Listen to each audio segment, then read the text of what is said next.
মির্জা আব্বাস গত কয়েকদিন আগে একটা অনুষ্ঠানে বলেছেন যে তারা মনে করছেন এই সরকার কারো পারপাস সার্ভ করছে তার ভাষায়, এবং তিনি বলছেন যে এই সরকার জনবান্ধব এবং দেশপ্রেমিক সরকার নয়। আরেকটা কথা বলেছেন যে সন্দেহভাজন বিদেশিদের আনাগোনা বেড়েছে। তার সঙ্গে কি এইসব অ্যাক্টিভিটি বা এবং তার মধ্যে আবার আছে যে এই সরকারের যারা উপদেষ্টা বা বিভিন্ন কমিশনের প্রধান অনেকেই বিদেশি নাগরিক, এরকম একটা অভিযোগও আছে। সব কিছু মিলিয়ে কি মনে হচ্ছে যে সরকার আসলেই কারো পারপাস সার্ভ করতে চাচ্ছে? আমার মনে হয় না। এই কারণে মনে হয় না, ডক্টর মোহাম্মদ ইউনূস সাহেবের ওই ধরনের কোনো রাজনৈতিক উচ্চাভিলাষ আছে বলে মনে করি না।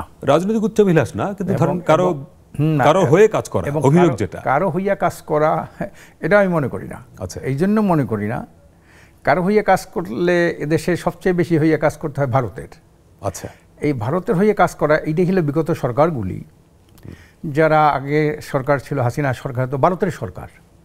আমরা তাকে অনেকে বলে আওয়ামী লীগ ভারতের দালাল সরকার, আমরা তা বলি না। আমরা বলি হাসিনা সরকার ভারতের সরকার, দালাল অন্য, কিন্তু উনি হলেন ভারতের সরকার। এটা অন্য একটা লেডি লেন্দু দর্জির ভূমিকায় ছিলেন শেখ হাসিনা। তারা যে ভারতকে দিয়েছে, ভারত চিরদিন মনে রাখবে। কাজী আনাগোনা বাড়লে ভারতের, এখানে কত লক্ষ লোক ভারতের চাকরি করে, এটা কেমন হইল? কিভাবে? আনাগোনা তো ভারতের লোকদের আনাগোনা।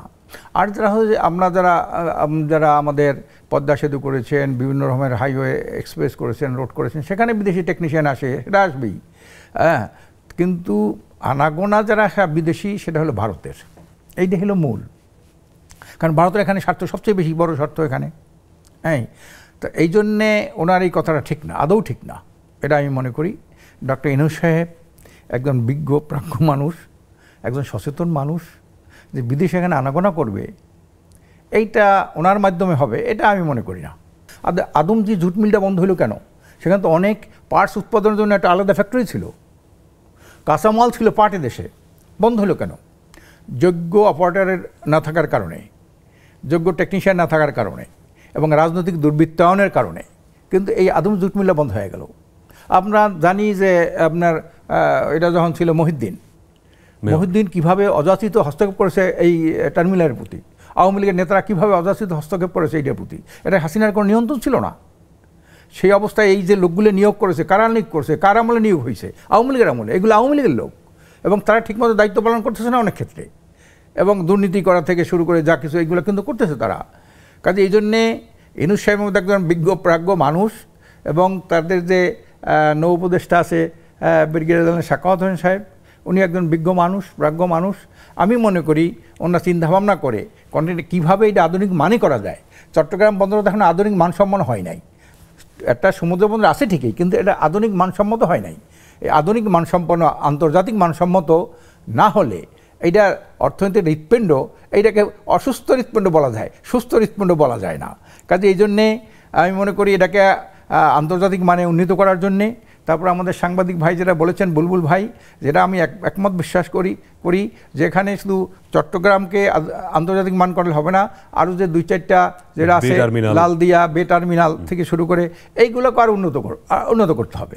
আমি মনে করি ডক্টর ইউনূস সাহেব যদি এই জিনিসটা অনুধাবন, অবশ্যই উনি অনুধাবন করছেন, হ্যাঁ করবেন, উনি তো আরও এটা সম্প্রসারণ করতে চাচ্ছে। উনি বলছে যে আমরা তো কুমিরা থেকে শুরু করে একেবারে টেকনাফ পর্যন্ত আমরা এটাকে সমুদ্র বন্দর করে দিতে পারি।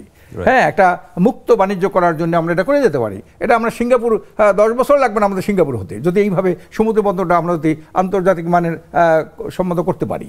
তো এই জন্যে আমি মনে করি যে শুধু এই বন্দরে না, এটাকে এই হৃৎপিণ্ড, অর্থনৈতিক হৃৎপিণ্ডকে চালু রাখতে হলে, আন্তর্জাতিক মানসম্মত না হলে আন্তর্জাতিক জাহাজগুলো এখানে ভেটতে চায় না, ঠিক না? তারপরে এই হ্যান্ডেলিং যারা করে, হ্যাঁ ওঠানামা করে, তাদের মধ্যে যদি স্বচ্ছতা না থাকে, তারা যদি এভাবে মাল ডেলিভারি করতে বা উঠাইতে নামাইতে তারা যদি এই ধরনের কোনো কারসাজি করে, তখন আন্তর্জাতিক যে সম্মত কি বলে এই কোম্পানিগুলো, তার হ্যাঁ জাহাজ বেরবে না। যেমন মংলা পোর্টটাকে শেষ করে দিয়েছে। মংলা পোর্টটাকে আগে কিন্তু আমরা জানতাম মানে মংলা একটা আন্তর্জাতিক মানে একটা উল্লেখযোগ্য একটা সমুদ্র বন্দর, কিন্তু সেটা তারা রক্ষা করতে পারে নাই। এই দলীয় লোকের কারণে, রাজনৈতিক দুর্বৃত্তায়নের কারণে ওখানে আওয়ামী লীগের নেতার কারণে নেতৃবৃন্দের কারণে, হ্যাঁ, কিন্তু এই মংলা বন্দরটা কিন্তু সেই আন্তর্জাতিক মান হারাই ফেলছে। কাজে এখন আন্তর্জাতিক ওই মংলাকেও আন্তর্জাতিক মান উন্নত করতে হবে।